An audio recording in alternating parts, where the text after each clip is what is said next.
নমস্কার দর্শক, আপনারা দেখছেন বাংলা নিউজ এক্সপ্রেস। এই মুহূর্তে সবচেয়ে বড় খবর, বাংলাদেশে হিন্দুদের উপর অত্যাচারের প্রতিবাদে শিমুরালীতে প্রতিবাদ মিছিল হিন্দু সম্প্রদায়ের মানুষদের।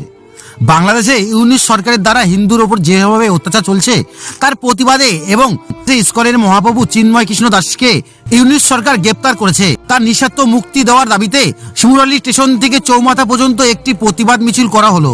সনাতনী ধর্মের সাধু সন্ন্যাসী সহ কয়েক হাজার সাধারণ মানুষ একত্রিত হয়ে এই মিছিলে অংশগ্রহণ নেন। চলুন শুনে নেব তারা কি জানালেন। নতুন নতুন খবরের আপডেট পেতে চোখ রাখুন বাংলা নিউজ এক্সপ্রেসে। সাথে থাকুন, পাশে থাকুন।